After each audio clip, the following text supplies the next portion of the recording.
David Williams se convirtió en el primer egresado de la carrera de Ingeniería Aeroespacial que la Universidad Nacional de La Plata dicta desde 2020 y que este año cuenta con 300 estudiantes que ingresaron, una formación a la que el joven de 24 años, oriundo de esa ciudad, llegó por su pasión por los satélites. Después de defender su trabajo final consistente en el diseño del satélite universitario tipo CubeSat que la Universidad Nacional de La Plata busca poner en órbita este año próximo, o sea en 2023, Williams fue sorprendido por los docentes examinadores que, tras notificarlo de su aprobación, celebraron que en el mismo acto el estudiante pasaba a ser el primer ingeniero aeroespacial recibido en Argentina. El flamante ingeniero aeroespacial explicó que como trabajo final presentó el diseño y simulación de la estructura del CubeSat, sobre el que está trabajando como becario bajo la supervisión de Sonia Bota en el Centro Tecnológico Aeroespacial, que depende del Departamento de Aeronáutica de la Facultad de Ingeniería de la Universidad de La Plata.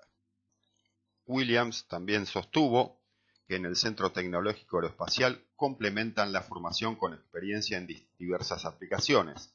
Trabajamos en el proyecto del lanzador satelital Tronador con la Comisión Nacional de Actividades Espaciales CONAE y también en el desarrollo de vehículos eléctricos, describió. Por otro lado, Nicolás Conde es el primer ingeniero espacial egresado de la Universidad Nacional de San Martín.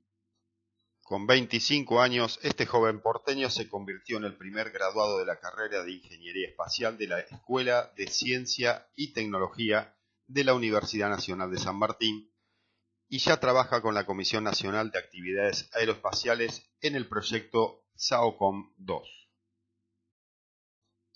Al terminar el secundario iba a inscribirse en Ingeniería Naval en la Universidad de Buenos Aires, pero justo vio una publicidad de Ingeniería Espacial en las redes. Ya había estado buscando esa carrera y solo encontraba ofertas en España. No había nada en América Latina y no me daba para irme a otro país a estudiar y dejar mi querida Argentina. En el 2021, Nicolás hizo una pasantía en la CONAE y colaboró en el diseño conceptual de un instrumento SAR para el proyecto integrador denominado FOCUS.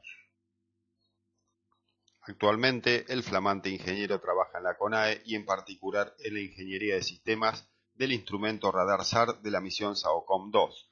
Así se busca dar continuidad a la primera generación de los satélites argentinos y actualizar la tecnología para mejorar el rendimiento.